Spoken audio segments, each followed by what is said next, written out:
자, 오늘은 삼손의 삶과 매우 흡사한 라오디게아 교회라는 제목으로 제가 여러분에게 말씀을 드릴까 합니다. 제목을 뭐라고요? 삼손의 삶과 매우 흡사한 라오디게아 교회. 삼손과 매우 똑같습니다. 자, 만년 꼴등. 옛날에는요, 선생님들이 중학교 때인 것 같은데 학생들이 이름을 부르면서 김영순 110, 하다윤 130, 이게 뭔지 알아요? IQ 이렇게 불러요. 다윤이가 좀 좋은 것 같아서 많이 했어요. 양함은 80 이렇게 얘기해. 그러면은 요즘 같으면은 그거 정말 굉장히 문제가 되고 있는 요즘인데, 근데 선생님이 이렇게 IQ를 부르는데 그 반에서 제일 공부를 못하는 학생이 있었어요. 제일 못하는 학생이 있었는데, 근데 선생님이 이제 뭐라 하냐면 그 이름이 제일 못하는 애가 IQ 145 이렇게 딱 나온 거예요. 그 반에서 머리가 제일 좋은 애인데 공부는 제일 못하는 학생이었습니다. 여러분, 엄청난 가능성의 학생이지만은 그렇다고 걔가 IQ가 145가 돼가지고 계속 잘하느냐? 걔는 꼴찌로 그냥 졸업을 했어요. 여러분, 노력하지 않으면은 무한한 가능성도 아무것도 아닙니다. 그죠? 발명왕 에디슨이 그랬죠. 천재는 1%의 영감과 99%의 땀으로 이루어진다라는 좋은 말을 했어요. 가능성이 곧 성공이라는 뜻은 아니에요. 가능성에 노력하지 않는 성공은 존재할 수가 없는 것입니다. 여러분, 제가 샘표관장 회장님이 쓴 책을 제가 이렇게 누가 줘서 잠깐 봤는데요. 그분이 이런 글을 썼어요. 자서전에. 아이디어는 지능에서 나오는 게 아니라 열정에서 나오는 거다. 이런 얘기를 했어요. 저는 여러분에게 그랬어요. 열정이 없는 사람, 끈기와 노력이 없는 사람에게는 아무런 결과물이 이루어지지 않는다는 것입니다. 배경 좋다고 성공하는 것도 아니고요. 지식이 많다고 지혜로워지는 것도 아닙니다. 우리 주변에 보면 엄청난 학벌을 가지고 엄청난 재능을 가지고 엄청난 집안 배경을 가진 사람들 중에서 노숙자가 얼마나 많습니까? 여러분, 서울 시내 노숙자 중에서 서울대 출신이 얼마나 많은지 아십니까? 그러면 TV에서 한번 나왔는데요. 미국에 있는 유명한 대학교를 졸업한 어떤 여자분인데, 여러분, 그 여자 노숙자인데 알고 봤더니 이분 배경이 고려대를 나오고요. 그리고 미국에서 알아주는 예일대인가 유명한 대학을 나오셨는데 이분이 서울에서 지금 노숙자 하세요. 물론 이분은 여러 가지 얽힌 사연들이 있겠지만은 어쨌든 그렇게 불행하신 분도 있다는 것입니다. 위에서 언급한 이런 부류의 대표적인 성경 인물이 누구일까요? 그것은 바로 오늘 공부하게 되는 삼손이라는 사람이 이런 그런 부류가 아닌가 이런 생각이 듭니다. 여러분 보세요. 사사기 13장 2절에 소라 땅에 단 지파의 가족 중 마노아라 이름하는 자가 있더라. 그 여자가 잉태하지 못함으로 생산치 못하더라 그랬습니다. 여러분, 성경에서 잉태하기가 매우 어려운 사람들이 낳은 자식은 매우 유명하신 분이 굉장히 많아요. 그래 안 그래요? 출생의 기록이 매우 험난했던 분들, 태어날 때 굉장한 핍박이 있었던 분들은 위대한 인물들이 많아요. 참고로 저는 태어날 때 아무런 문제가 없었어요. 그래서 성경에서 출생의 어려움을 동반한 인물들은 항상 특별한 사명을 가지고 태어나는 경우가 아주 많아요. 그 대표적인 사람들은 누구일까요? 오늘 보면은 이래요. 자, 성경에서 출생의 어려움을 동반한 대표적인 인물을 보겠습니다. 첫 번째는 이삭이에요. 그죠? 이삭은 아버지가 100세, 어머니가 90세. 얼마나 잉태하기가 어려웠는지 몰라요. 두 번째는 모세가 태어날 때 이스라엘 남자아이들은 몽땅 다 나일강에 던져버렸어요. 세 번째는 삼손이에요. 여러분, 삼손은 그런데 여기 레벨에 낄 것 같지 않은데 근데 대단한 인물이에요. 네 번째는 사무엘입니다. 그죠? 사무엘도 분인나가 한나가 임신하지 못한다고 얼마나 옆에서 그 속을 박박 긁었습니까? 그 다음에 5번째가 침례 요한이에요. 여러분, 침례 요한의 어머니가 도대체 연세가 굉장히 고령의 나이로 난 거 아시죠? 굉장히 어렵게 났어요. 6번째는 여러분, 우리 예수님은 출생의 어려움은 아닌데 예수님이 태어날 때 실제로 어려웠어요. 왜? 베들레헴의 남자 아이들은 다 죽였죠. 그래서 예수님도 어때요? 애굽으로 피신 가셨어요. 그러니까 여러분, 이 6분이 다, 근데 여기서 여러분들이 볼 때, 저 삼손은 아닌데 이런 생각이 들어요. 그죠? 여러분이 볼 때 이삭도 위대한 사람이고, 여러분 성경에 이렇게 나와요. 하나님을 소개할 때 항상 이렇게 말합니다. 아브라함의 하나님이요, 이삭의 하나님이요, 야곱의 하나님이라고 이렇게 말해요. 그러면 하나님의 성호를 언급할 때 이삭의 하나님이라는 말을 할 정도니까 이삭은 만만한 사람은 아니죠. 모세, 말이 필요 없는 분이에요. 사무엘, 말이 필요 없는 분이에요. 침례 요한, 말이 필요 없는 분. 예수님, 그거는 하나님이시니까. 근데 여러분, 삼손이 딱 가운데 껴 있어요. 여러분, 아까 제가 얘기한 거는 설명을 다 했으니까 이런 건데, 사사기 13장 5절 보겠습니다. 보라, 내가 잉태하여 아들을 낳으리니 그 머리에 삭도를 대지 말라. 이 아이는 태에서 나옴으로부터 하나님께 바치운 나실이니다 그랬어요. 여러분, 하나님께 바친 인물이 누구이냐면 사무엘이 있어요. 그리고 침례 요한도 하나님께 바쳐진 인물이에요. 그리고 삼손이 있어요. 태에서 나옴으로부터 하나님께 구별된 사람이 누구라고요? 바로 삼손입니다. 근데 여러분, 삼손이 태어날 때 천사가 이야기해 준 거와 예수님이 태어날 때 이야기해 준 거를 자세히 보니까 비슷해요, 여러분. 아들을 낳으니 보라, 여러분, 삼손의 출생 기록하고 그 천사가 말한 거하고 예수님의 출생 기록을 말한 거하고 문장이 비슷해요, 안 비슷해요? 비슷해요. 놀랍다는 것입니다. 그러면은 삼손이 여러분 어마어마한 그 축복을 받고 태어난 아이인 거는 분명한 거예요. 성경에서 출생 기록에 있는 선지자나 제사장은 아까 제가 얘기했죠. 한마디로 이분들은 태어나기 전부터 하나님 앞에서 예비된 종이었다는 뜻이에요. 위에 언급된 분들은 역사상 가장 위대한 사명과 능력을 가지고 이 땅에 태어났죠. 근데 여러분 보세요. 그러나 오늘 우리의 주인공 삼손은 시작은 위대했지만 그의 성장 과정은 그렇게 위대하지 못했습니다. 영적인 배격과 시작은 탁월했지만 그러나 그의 영적인 삶은 성장하지 못하고 오히려 퇴보하고 말았죠. 출생 기록이 있었던 위대한 재능을 가진 모세와 삼손을 굳이 비교하자면 한 사람은 위대한 하나님의 종이 되었고 한 사람은 비참한 하나님의 종이 되었어요. 둘 다 종이지만은 위대한 종이 되고 하나는 비참한 종이고 슬픈 종이고 애처로운 종인 것입니다. 삼손은 마지막 사사예요. 사람들은 말해요. 사무엘이라 그러는데 여러분, 사무엘은 사사로 보기보다는 제사장이나 선지자로 보는 게 합당해요. 맞아요, 안 맞아요? 그래서 사무엘을 제외한다면은 삼손이야말로 마지막 사사예요. 마지막.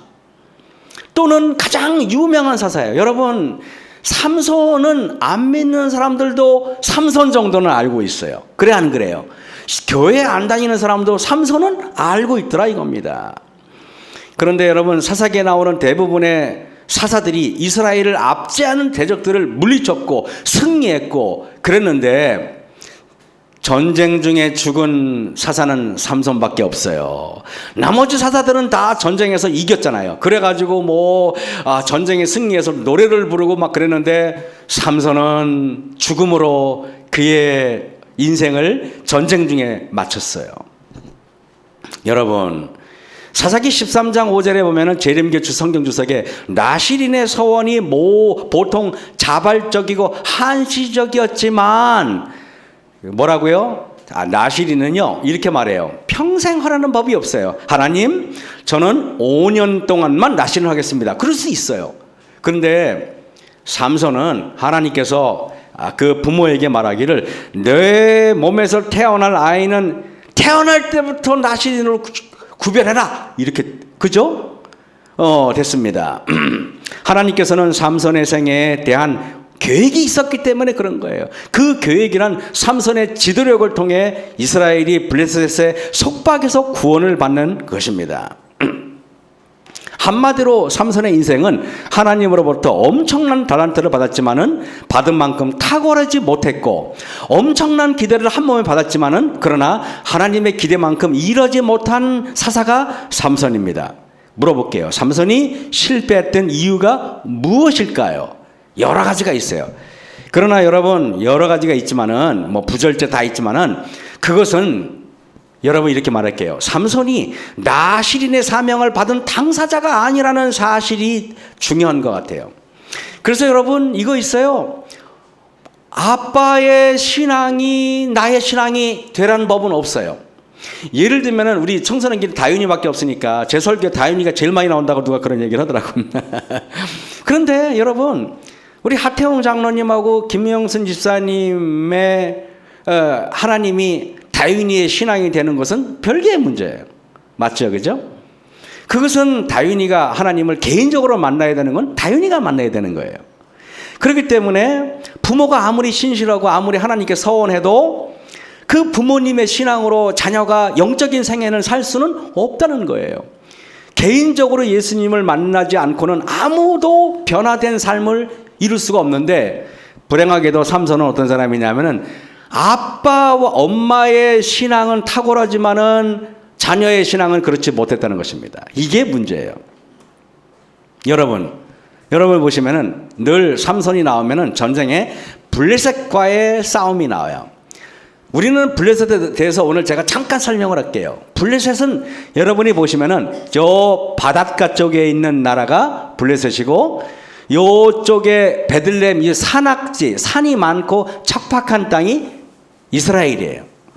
근데 여러분, 블레셋 사람의 지역은 여기 보면은 평야지대예요. 농토가 좋아 보여요, 안 좋아 보여요? 여러분이 어디가 보면은 문명이 발달될 것 같아요? 바다를 접한 평야가 좋아 보여요? 아니면 산골, 강원도 산골짜기가 좋아 보여요? 그죠? 그래서 여러분 보세요. 이스라엘 사람들이 사는 곳은 척박하고 살기 힘든 산악지대고, 블레셋은 기름지고 아주 좋은 땅이었어요. 그때나 지금이나 산악지형의 땅보다는 해안을 끼고 있는 비옥한 평야지대 사람들이 문명과 문화가 훨씬 더 앞서 있기 마련입니다.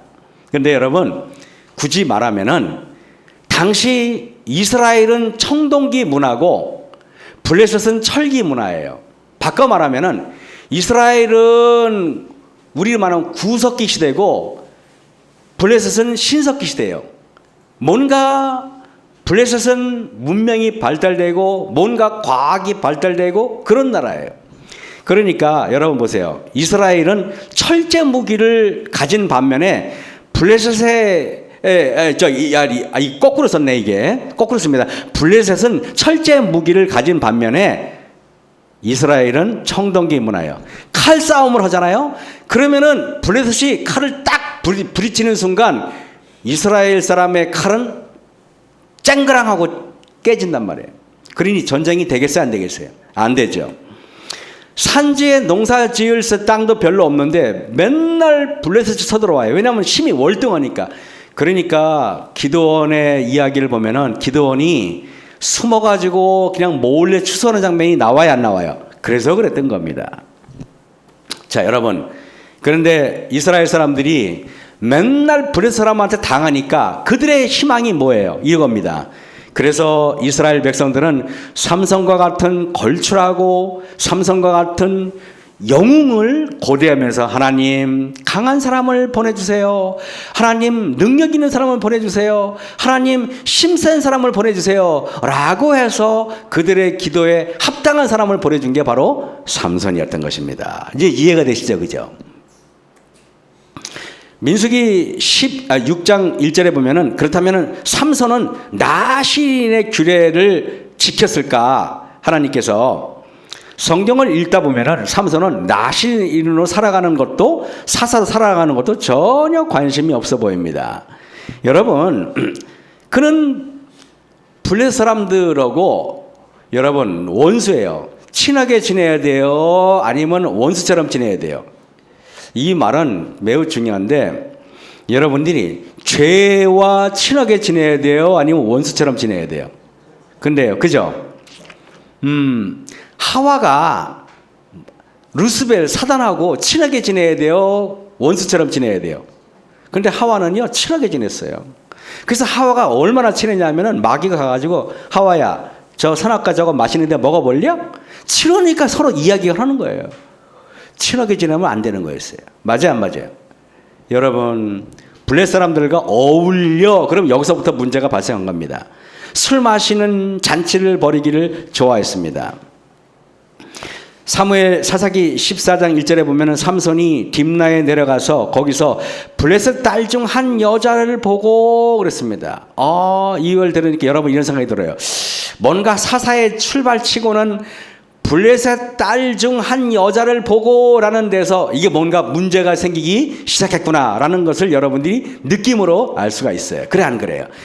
여러분, 이스라엘 백성들은 이방인 할례받지 아니한 자들의 딸과는 어울려서는 안 되는 거예요.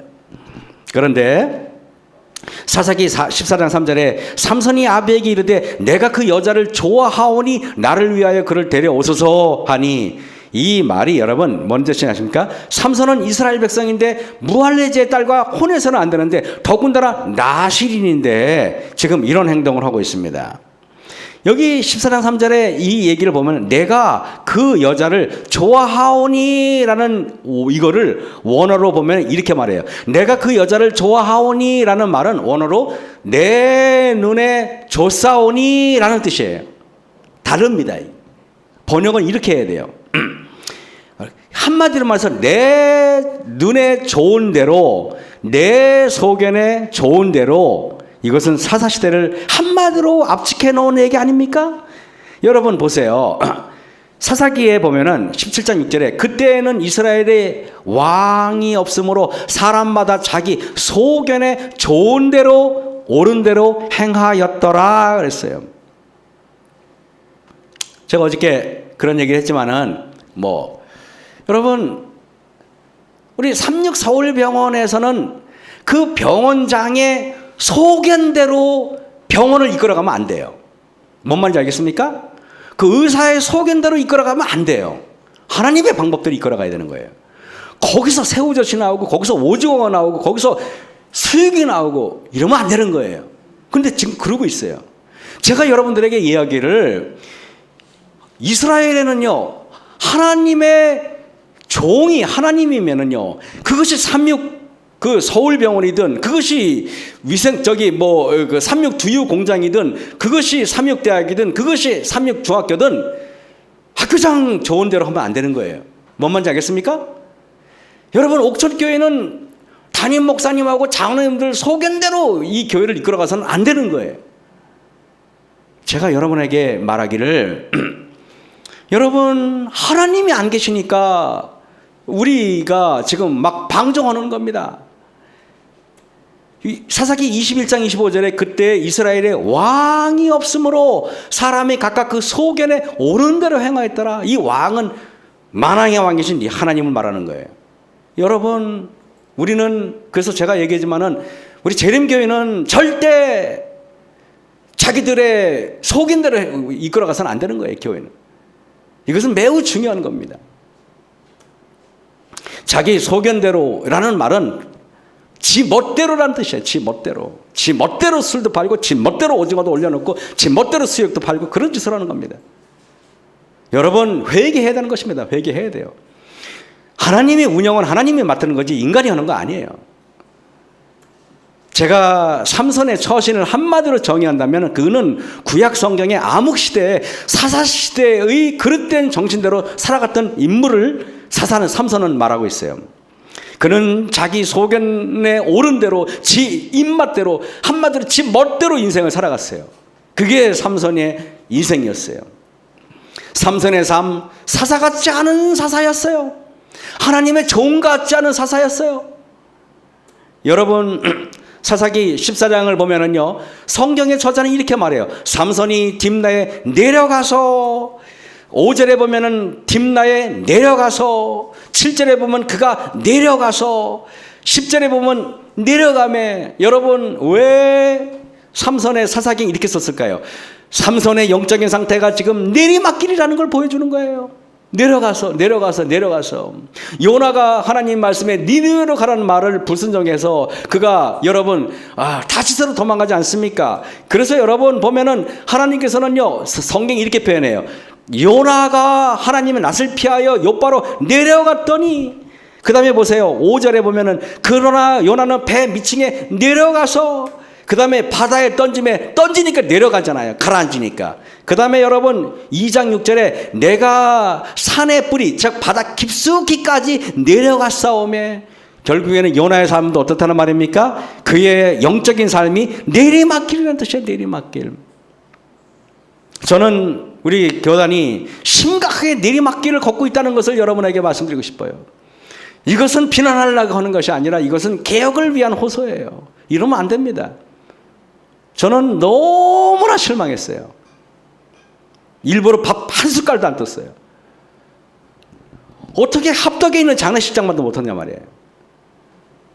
여러분 사사기 14장 1절에 삼손이 딥나에 내려가서 블레셋 딸 중 한 여자를 보고 그랬어요. 여러분 내리막길을 가는데 하나님께서는 그를 분명히 그에게 경고를 날리실 겁니다. 어떻게 날렸습니까? 사사기 14장 5절에 삼손이 그 부모와 함께 딥나에 내려가서 딥나의 포도원에 이른즉 어린 사자가 그를 맞아 소리 질러요. 여러분 요나가 불충의 길을 떠날 때 하나님께서 그를 막은 게 뭡니까? 요나의 불순종 앞을 가로막은 건 폭풍이었어요. 네가 어딜 가? 폭풍으로 하나님께서 경고의 사자를 날렸어요. 여러분 삼손이 불순종 앞을 가로막은 것은 바로 어린 사자예요. 어린 사자가 딱 가로막았어요. 여러분 왜 하나님께서는 그랬을까요? 보세요. 사자는요 어리든 사자든 성인이 된 사자는 깊은 산속에 존재하는 그 동물이지, 사자가 여러분 민가에 내려오고 이러는 법은 거의 없어요. 여러분 그런 게 없지 않습니까? 사자는 깊은 데 있는 거예요. 그런데 그 사자가 깊은 산속이나 정글에 살아야 할 사자가 포도원에 나타났다? 그건 여러분 특별한 하나님의 경고의 메시지라는 것을 여러분 아셔야 돼요. 만약에 사자가, 제가 물어볼게요. 이래요. 여기 나시린의 서원은 보면은요 이래. 나시린은 이겁니다. 포도나무에 있는 거 어떤 것도 먹으면 안 돼요. 포도즙도 마시면 안 돼요. 생포도도 먹으면 안 돼요. 말려 먹어도 안 돼요. 한마디로 나시린은 포도밭 근처도 가면 안 돼요. 나시린은 포도밭 안에 들어서는 순간 이미 그것은 하나님의 계율을 어긴 거예요. 이거 나왔죠, 그죠? 여기 포도주, 술만 먹는 게 아니라 생포도도 먹지 말고 건포도도 먹지 말고 포도나무 열매도 만지면 안 돼. 그죠? 나시린의 규정이 이거란 말이에요. 그 다음에 포도나무에 솟아는 씨라도 껍질이라도 먹지 말라는 거예요. 예?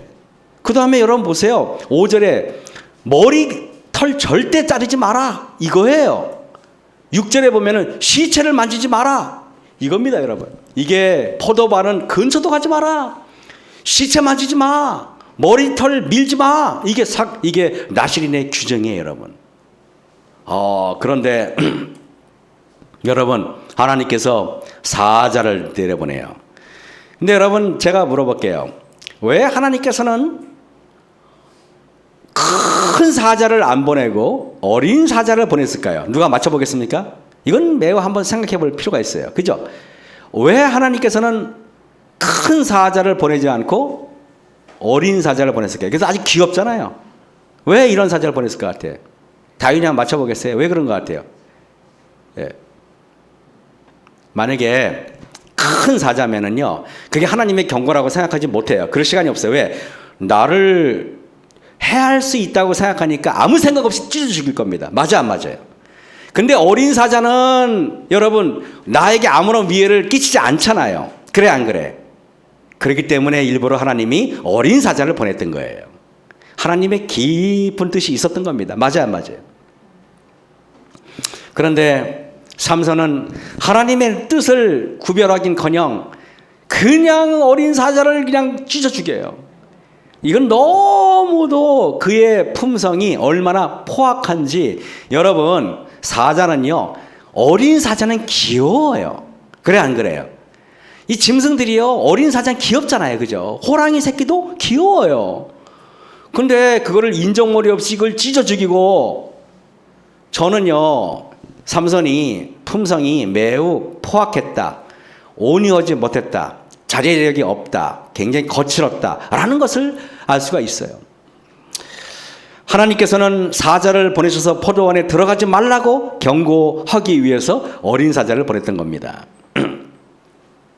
발람 선지자가 하나님의 명을 어기고 모압 왕 발락을 만나러 돌에 미쳐가지고 길을 떠났을 때, 그때 여러분 민수기에 보면은 여호와의 사자가 그를 막으려고 길에 딱 섭니다. 그런데 나귀는 여호와의 사자를 알아보고 막 앞으로 전진을 못하고 뒤로 막 뒷걸음질 치니까 발람이 막 채찍질합니다.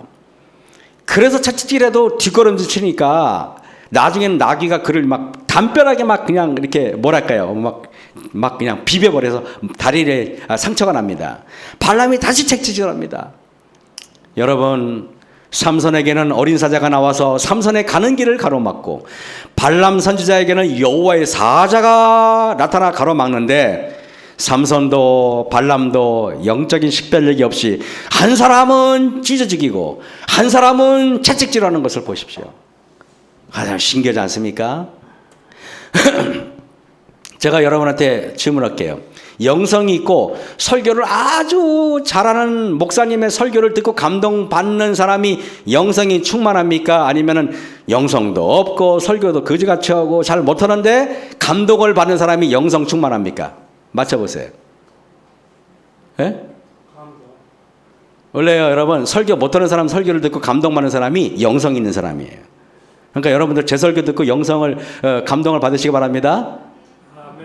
예, 아멘도 참 어렵죠, 그죠? 그래도 이게 감동을 받으셔야 돼요. 뭔 말인지 알죠? 여기 훌륭한 목사님 와서 설교해서 감동받는 건 누군 못해, 그죠?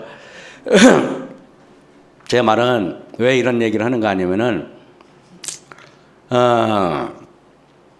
삼손이 하나님께서 직접 내려와서 그에게 이야기를 한들 그가 과연 감동받았을까요? 안 그랬을 겁니다. 사람은요, 가장 겸손한 사람은 하찮은 사람이 뭐라고 던진 거 가지고도 교훈을 잡아낼 수 있는 사람이 훌륭한 사람이에요. 제가 이번에 우리 아까도 제가 얘기했지만 매형이 갑자기 돌아가셨어요. 충격적이죠. 방글라데시에서 30여 년 동안 공장장으로 일하면서 정말 훌륭한 삶을 살던 양반인데 참 훌륭해요. 매형이 인격이 진짜 좋으신 분이에요. 그런데 이번에 이제 누님한테 그 방글라데시에 가서 이제 장례식 이야기를 들었는데, 갔더니 우리 매형이 그 피가 모자랐는데 그 방글라데시 현지인들이 서로 헌혈하겠다고 막 줄을 서더래요, 사람들이. 갔더니 우리 매형이 돌아가시기 2달 전에 갑자기 자기 발로 교회를 찾아가서 자기 발로 하나님을 섬기고, 전혀 누가 전도한 것도 아닌데, 그래가지고 교회에서 목사님들하고 장로님들하고 너무 잘 지내고 그러다가 돌아가셨어요. 그런데 너무 재밌는 거는 갔더니 거기에는 그 많은 방글라데시 사람들이 우리 매형을 아버지라고 칭하면서 눈물바다를 이뤘다는 겁니다. 제가 그 얘기를 듣고 굉장히, 우리 매형은 정말 훌륭하신 분이에요. 제가 우리 양평에 찾아왔을 때 나중에 은퇴하고 그러면 같이 이렇게 쉬고서 재밌게 삽시다 라고 약속을 했는데 그냥 먼저 가버리셨어요. 여러분, 참 인생이라는 게 참 더덥다는 생각을 처음 해봤어요. 그죠? 주변에 있는 사람들이 자꾸 떠나니까. 분노, 욕심, 질투, 염려, 불신, 미움이 치밀어 오를 때 우리는 멈춰서 돌아서야 되는데 우리는 그대로 앞으로 전진해요. 삼손과 같은 사람이고 발람과 같은 사람이에요. 내가 누군가가 나한테 충고를 하면은 나는 멈춰서야 돼요. 여러분 그거 아세요? 우리가 여러분 화가 날 때 여러분 얼굴이 빨개져요? 아니면 녹색으로 변해요? 빨개지죠? 빨간 신호등이 온 거예요. 빨간 신호등이 올 때는 차를 멈춰야 돼요? 앞으로 가야 돼요? 멈춰야 되는 거예요. 신호등은 볼 줄 알면서 내 마음에 떠오르는 신호등은 볼 줄 모르는 거야. 그래 안 그래요? 여러분 멈춰서 해야 돼요. 제가 그걸 알았어요. 그 이번에 이제 장례식 치르면서 옛날엔 그 모든 오빠들이 다 그런 건 아니겠지만 저 같은 고약한 오빠들은 여동생들을 아주 엄격하게 이렇게 얘기하잖아요. 잘못하면 야단도 치고 막 그러잖아요. 그런데 이제 같이 이렇게 밥을 먹는데 거의 3시간, 4시간 동안 앉아서 이제 이런 얘기 저런 얘기 하는데 제가 예전에는 걔네들한테 막 교훈도 줄라 그러고 뭐 설교라 같이 막 하고 막 그러니까 애들이 뭐 그런 오빠 좋아하겠어요. 나도 싫겠어 그런 오빠. 근데 제가 이번에는 가서 제가 모르겠어요. 제가 걔네들 말을 듣고 또 듣고 어떻게 들어주고 그랬냐고 그러고 공감해 주려고 그러고 계속적으로 그러니까 걔네들이 저를 계속 끄끄끄 봐요. 그러면서 오빠가 달라졌어요. 우리 아이가 달라졌어요. 우리 오빠가 달라졌어요. 그러면서 저를 계속 얘기하는 거예요. 그래서 제가 내가 예전에는 그렇게 아이들한테 좋은 오빠가 아니었구나. 에? 좋은 오빠가 아니었는데 이번에 그러니까 아이들이 얼마나 이렇게 저한테 고마워하고 그렇게 하는지 모르겠어요. 여러분 상대방이 나귀처럼 어린 사자가 소리치잖아요. 그러면 여러분들은 그 길로 들어가지 마. 분노의 길로 들어가지 마. 미움의 길로 들어가지 마. 맞짱 뜨지 마. 라는 소리를 받으셔야 돼요. 뭔 말인지 알겠습니까? 상대방이 소리를 치면은 그거는 나는 멈추라는 소리예요.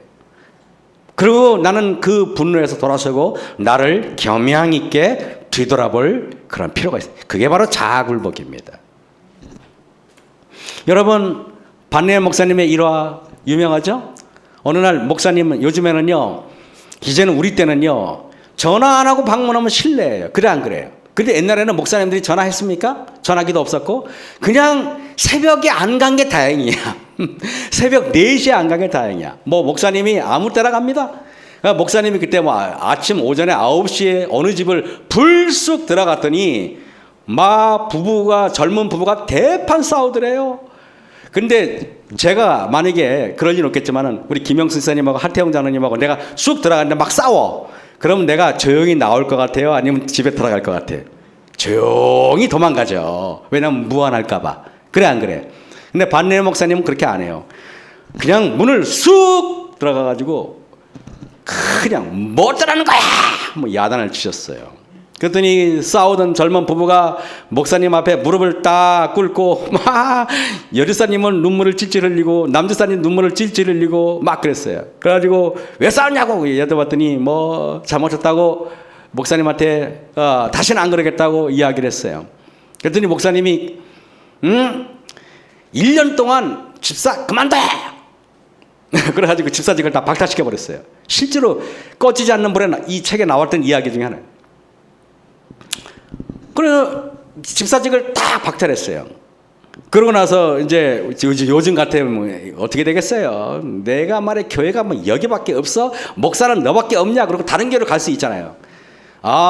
이 젊은 집사 부부가 그다 안식일 날 딱 보니까 맨 앞에 둘이 앉아가지고 고개 푹 숙이고 있더라는 것입니다. 그 집사 부부가. 그 이제 반네일 목사님 어떡하나 봤더니 1년 동안 정말 절대 부부싸움 안 하기로 둘이 약속하고 교회에서 얼마나 겸손하게 집사직을 하는데 나중에 1년 후에 목사님이 불러가지고 이제 안 싸워? 그랬더니 안 싸웁니다. 그러더래요.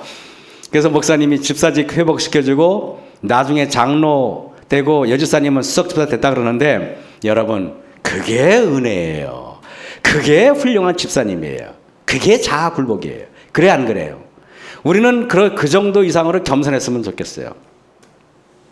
요즘에는요, 단상에서 하나님이 경책이 선포되어야 되는데 요즘에는 성도들이 목사한테 경책하는 시대에 살고 있어요.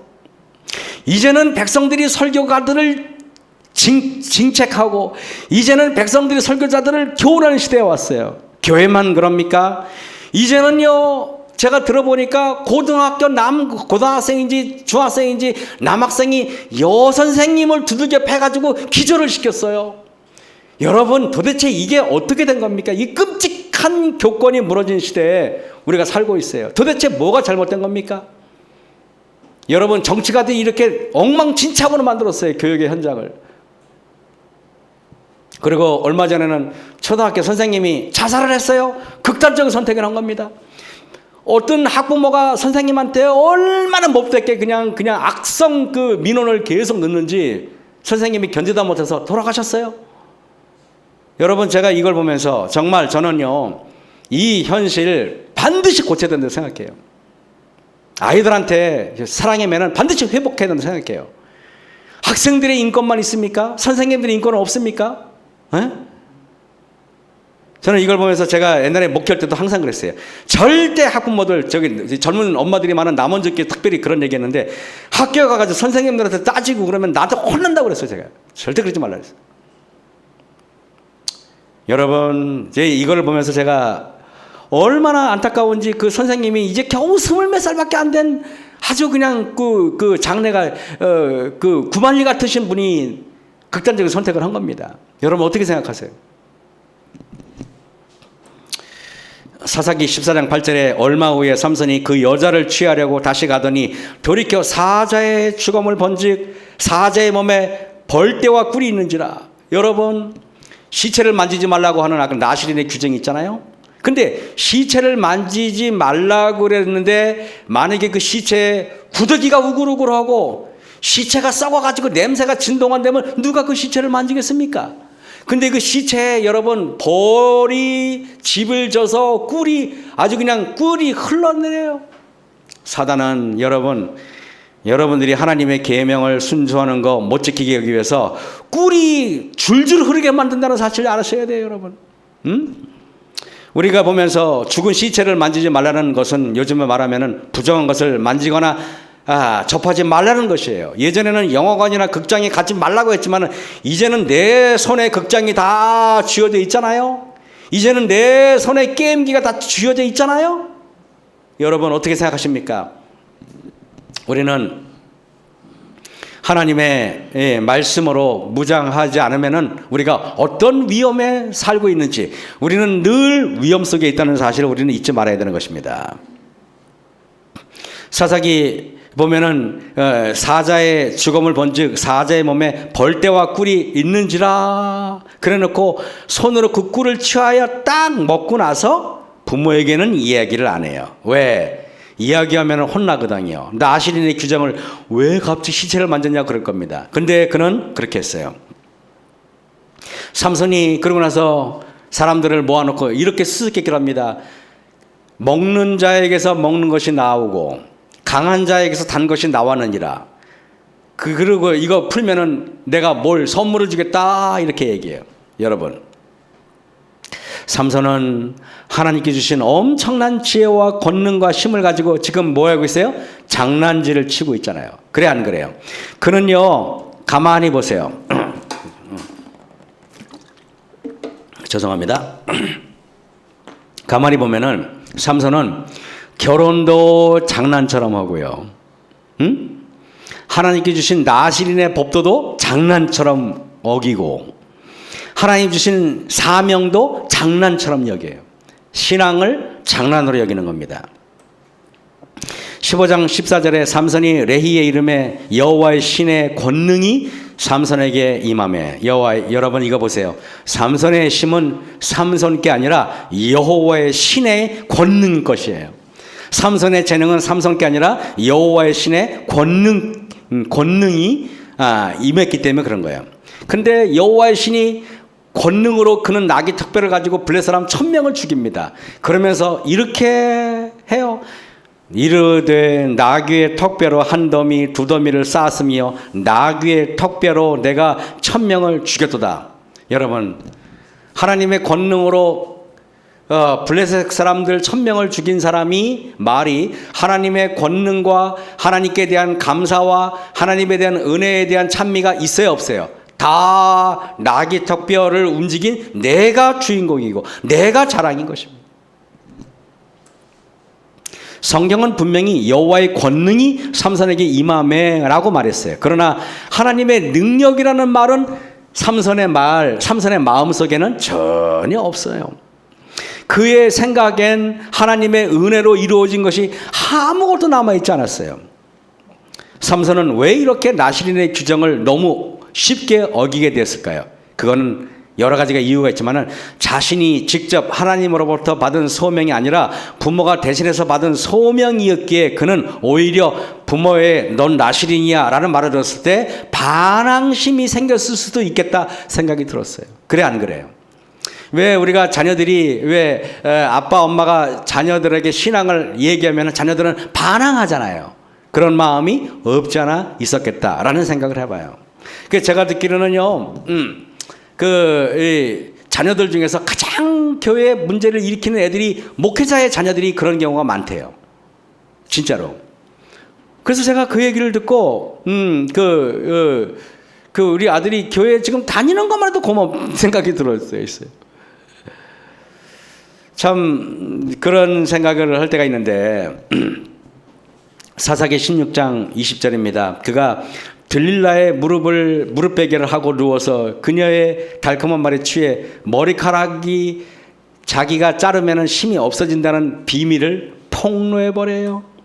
그렇다면 여러분, 그는 자신의 머리카락을 자르면 힘이 없어질 수도 있다는 생각을 왜 못했을 것 같아요? 자, 또 두 번째 질문입니다. 맞춰보겠습니까? 예? 여인의 품이 더 좋을 수도 있다고요? 제 말은 자신의 머리카락을 여인의 품이 아무리 좋아도 자기가 힘이 없어지면은 블레셋 진중에 있기 때문에 블레셋 사람한테 목숨을 잃어요. 뭔 말인지 알겠죠? 힘이 없어지는 거는 곧 자기가 죽음을 말하는 거예요. 품이 아무리 좋아도 목숨을 잃어버리는 것보다 좋지는 않잖아요. 그래 안 그래요? 근데 왜 삼손은 자신의 머리카락을 자르면 힘이 없어지면 자기가 위험해질 수 있다는 생각을 못했을 것 같아요. 왜?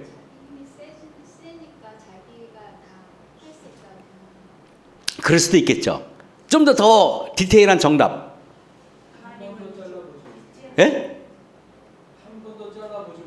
한 번도 잘라보지 못했기 때문에 여러 우리 옥천교회 성도님들은 다 올바르시고 훌륭하신 분들이니까 틀린 대답은 안 해요. 제가 이런 말 할게요. 그 이유는 나실인의 규율 3개인데 2개를 이미 어겼어요. 포도밭에 들어갔죠? 시체 만졌죠? 근데도 여전히 힘이 세. 그렇기 때문에 머리카락을 자른다고 해서 힘이 없어진다는 생각을 못한 겁니다. 그래 안 그래요 여러분? 우리에게 이게 매우 중요해요. 우리가 재림교회가요, 지금 포도주를 마시고 시체를 만져서 뭔가 힘이 포도주를 마시고 포도밭에 들어갔을 때 힘이 3분의 1이 없어져야 될 거 아니야. 그리고 그 시체를 만지면은 3분의 2가 없어져야 될 거 아니야. 근데 여전히 100% 힘이 있어요. 여전히 100% 권능이 있어요. 그러니까 삼손이 시체 만진다고 해서 별 탈 없을 것처럼 보여져. 그러니까 그런 거예요. 제가 여러분에게 이야기할게요. 우리가 혹시 우리 교회가 지금 그런 것 같아요. 우리가 이렇게 해도 별 탈 없이 살고 저렇게 해도 별 탈 없이 사니까 우리 교회, 우리 교단, 우리 성도님들이 규율을 하나 지금 2개 막 어겨요. 근데도 별 탈 없으니까 막 그렇게 살아가는 겁니다. 병원에서 막 오징어를 내놓고 막 새우젓을 내놓고 막 그렇게 하는 겁니다. 여러분, 그런데 언젠가는요, 삼손처럼 2눈이 뽑히고 조롱거리가 될 날이 올 겁니다. 절대 그러면 안 되는 것입니다. 사사기 16장 20절에 삼손이 잠을 깨며 이르기를 내가 전과 같이 나가서 몸을 떨치리라 하여도 삼손은요, 머리카락이 잘라진 거 알아도요, 자기가 아까 얘기했잖아요. 포도밭에 들어갔는데도 여전히 힘이 있었고 시체를 만져도 여전히 힘이 있었기 때문에 머리카락을 잘린들 이 머리카락이 뭔 대수냐라고 생각했는데, 머리카락이 힘이 원천이 아니라 성경은 뭐라고 말하는지 아십니까? 여호와께서 이미 자기를 떠나신 줄을 깨닫지 못하였더라. 삼손의 힘의 권능은 머리카락이 아니라 그가 지킨 계율이 아니라 하나님의 능력이었어요. 그래 안 그래요? 여러분, 그러니까 블레셋 사람이 그를 잡아 2눈을 빼요. 그리고 여러분 벌거벗겼겠죠? 수치를 당하게 하려고. 근데 너무 놀랍게 라오디게아 교회 그걸 보니까 너무 똑같아서 저는 마음이 아팠어요. 내가 말하기를 나는 부자라 부여하여 부족한 것이 없다 하나 내 곤고한 것과 가련한 것과 가난한 것과 눈먼 것을 알지 못하도다. 삼손이 눈이 멀죠. 라오디게아가 눈이 멀죠. 삼손이 계율을 어겼죠. 라오디게아가 계율을 어겼죠. 이것은 여러분 삼손과 재림교회에 보면은 삼손은 엄청난 힘과 능력을 부여받았지만은 말씀을 버렸기에 두 눈이 뽑히고 사람들의 조롱거리가 되었어요. 우리 재림교회는요 예언의 신이라는 엄청난 빛을 받았어요. 권능을 받았어요. 아무도 알지 못하던 위대한 진리를 받은 교인이에요. 그런데요 우리는 그걸 모두 지금 버리기 시작했어요. 다 버렸어요. 그래서 지금 앞으로 어떤 일이 벌어질까요? 저는 여러분에게 이 일이 저는 너무나 안타까운 것입니다. 여러분 보세요. 아까 있지만은 우리가 가지고 있는 이 말씀들 있잖아요. 우리가 가지고 있는 진리는 삼손으로 말하면 엄청난 힘이에요. 괴력이에요. 이것은 세상에 어느 누구도 경험하지 못하는 위대한 진리들이에요. 능력이에요. 그런데 우리는 그것들을 다 삼손이 나시린의 규정을 짓밟는 것처럼 우리는 그 말씀을 우습게 알고 있어요. 사사기 16장 22절에 그의 머리털이 밀리운 후에 다시 자라기 시작하니라. 저는요 두 눈이 뽑히고 비참해진 다음에 삼손의 마음에 회개의 마음이 싹트기 시작하는 것입니다. 근데 여러분 아세요? 머리카락이 하루에 0.3mm씩 자라요. 3일이 되면은 1mm. 그러면은 여러분 한 달이 지나면은 1cm가 되는 거예요. 예? 한 달이 지나면. 맞나요? 하여튼 계산이 뭐 그렇게 되나요? 하여튼 비슷할 겁니다. 저는 그러면 여러분 삼손이 머리카락을 다 밀었는지 아니면 어떻게 잘랐는지 잘 모르겠지만은 그가 분명히 머리카락이 사람들이 눈에 볼 때 머리카락이 옛날처럼 그렇게 커졌네 라고 할 만큼 자랐던 거예요. 그죠? 사람이 밑바닥까지 내려가면은 누구든지 회심하게 됩니다. 우리 재림교회는 삼손처럼 분명히 굉장히 어려움에 봉착할 겁니다. 굉장히 시련이 우리를 휩싸일 겁니다. 그럼 우리는요 굉장히 세상 사람들로부터 조롱거리가 되고 세상 사람들로부터 어려움을 겪을 겁니다. 그때 누구라도 할 거 없이 재림교회 신실한 사람들은 그때 아마 회심이 일어날 겁니다. 지금은 단상에서 아무리 설교해도 그런 일이 일어나지 않습니다. 왜? 당장 내가 그렇게 육체적으로 어렵거나 힘들거나 그러지 않거든요 지금은요. 그러나 여러분 이런 설교를 하는 것은 언젠가는 이런 말씀들이 여러분 기억에 날 겁니다. 삼손의 마음은 여러분 다곤의 신전에서 두 눈이 뽑히고 그 연자맷돌을 돌고 있다가 아마 그 다곤의 신이 무슨 제삿날에 그를 데리고 와가지고 사람들로부터 조롱거리가 되기 위해서 아마 그를 끌고 왔을지도 몰라요. 그런데 어느 날 연자맷돌을 도는 삼손의 하루하루는 어땠을까요? 다곤의 신전에서 연자맷돌 돌리는 건 아닙니다. 제가 뭐 글을 잘못 썼어요. 블레 사람들이 삼손을 구경하러 옵니다. 그래가지고 아이들이 돌을 던져봅니다. 그리고 아이들이 막대기로 삼손을 쿡쿡 찔러보기도 합니다. 근육 좋은데? 이러면서 찔러보기도 합니다. 그리고 깔깔대고 웃습니다. 삼손의 삶은 하루가 천년 같았을 것 같아요. 얼마나 끔찍했을까요? 하루하루를 지옥처럼 보내면서 그는 무슨 생각을 했을 것 같아요? 절망, 좌절, 자책, 우울, 괴로움, 고통, 쓰라림. 그때 비로소 그는 자기 자신이 완전히 자기 자신을 내려놓습니다. 자기의 자랑 내려놓고 자기의 힘을 내려놓고 자기의 권능을 내려놓고 온전히 자기 자신이 완전히 사라지니까 하나님이 보이기 시작합니다. 자기 자신이 완전히 사라지니까 나시린의 규정이 거룩해 보이기 시작해요. 자신이 완전히 사라지니까 아버지의 잔소리가 귀하게 느껴지는 것입니다. 탕자가 밖에 나가가지고 돼지도 안 먹는 지엄예배를 먹고 나서야 비로소 아버지의 잔소리 같은 말이 보물처럼 들렸듯이 말입니다. 여러분, 자신의 불충을 한탄하고 그는 자신의 힘이 자신이 것이 아니라는 사실을 뼈저리게 느낍니다. 자신이 아무것도 아니라는 사실을 깨닫고 나실인의 사명, 사사의 사명도 하나님의 은혜가 아니면 절대로 지킬 수 없다는 것을 깨닫습니다. 그러면서 하나님의 은혜가 없는 힘은 폭력이요, 하나님의 은혜가 없는 능력은 교만이요, 하나님의 은혜가 없는 그 사명은 여러분 남을 간섭하는 일, 잔소리로 변하게 돼 있어요. 하나님의 은혜가 없는 열심은요, 상대방을 여러분 비난하는 도구가 될 수가 있어요. 하나님의 은혜 없는 열심 위험할 수도 있어요. 제가 그래서 여러분, 하나님의 사랑과 은혜가 충만하지 않는 힘은 얼마나 끔찍한 결과를 이루나, 마구 막 폭력을 휩싸이고 마구 장난질을 하고 어린 사자를 찢어 죽이고, 여러분 굉장한 일이 벌어지지 않습니까? 그는 자아가 완전히 사라진 사람이 되었어요. 그는 오로지 하나님을 의지하며 십자가의 오른편 강도처럼 절규함으로 하나님께 부르짖습니다. 하나님, 마지막으로 제게 힘을 주소서. 마지막으로 제게 힘을 주소서. 하나님과의 끊어진 끈을 다시 혼신의 힘을 다해서 그는 붙잡으려고 노력해요. 그리고 십자가의 강도처럼 그는 예수님의 구원의 손을 얼마나 세게 잡았는지 몰라요. 사사기 16장 28절에 삼손이 여호와께 부르짖어 가로되 주 여호와여 구하옵노니 나를 생각하옵소서. 나를 생각하옵소서. 하나님이여 구하옵노니 이번만 나로 강하게 하사 블레셋 사람이 나의 두 눈을 뺀 원수를 단번에 갖게 하옵소서.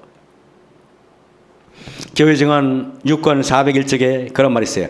박해의 폭풍우가 실제로 우리에게 덮칠 때 우리는 삼손처럼 두 눈이 뽑히고, 우리는 삼손처럼 굉장히 곤경을 당하고 삼손처럼 사람들로부터 조롱거리가 될 날이 올 것입니다. 그때 셋째 천사의 기별은 큰 외침으로 불어날 것이며 온 세상은 주님의 영광으로 환하게 될 것이다 하셨어요. 여러분, 삼손이 하나님으로부터 능력을 받았을 때 두 기둥을 나중에 붙잡고 어떻게 했겠습니까? 하면서 소리를 쳤죠. 그게 큰 외침이에요. 바로 그것이 마지막 때 재림교회가 크게 외쳐야 될 기별이 바로 그 외침을 말하는 겁니다. 그게 바로 셋째 천사의 기별을 말하는 거예요. 그래서 여러분, 라오디게아 교회와 삼손은 너무 똑같은 이유가 뭔지 아세요? 삼손이 나실인이었죠. 라오디게아 교인이 놀랍게 나실인이에요. 놀랍게. 그래서 아무거나 먹고 아무거나 하지 못하게 돼 있어요. 그래서 하나님께서 우리에게 음식물에 관한 권면을 준 거예요. 그래가지고 새우젓 먹지 말라고 그런 거예요. 부조 선지자 561쪽에 만일 삼손이 거룩한 부르심에 충실했더라 하면 그가 명예를 얻고 높임을 받는 가운데 하나님의 목적이 성취되었을 것이다. 그러나 그는 유혹에 굴복하고 그의 임무에 불충실했기 때문에 그의 사명은 패배와 속박과 죽음에서 성취되었다. 그러나 여러분, 패배와 패배가 죽음으로, 그러나 그는 하나님의 사명을 성취하고 죽어요. 그래서 나실인은 여러분, 하늘에 올라가면 우리가 볼 사람이 나실인이, 그분이 삼손입니다. 삼손은 구원받을 사람이에요, 여러분. 그죠? 그래서 제가 말하기를 마지막 우리 라오디게아 교회 성도들도 구원받을 사람이라는 걸 꼭 말하고 싶었어요. 그죠? 모세와 삼손을 선교사 사무엘 쯔에모라는 사람이 비교해서 이렇게 썼어요. 이 두 사람은 얼마나 대조적인가. 한 사람은 애굽의 모든 지식을 갖추었고 또 한 사람은 무서울 만큼의 엄청난 힘을 가졌다. 그죠?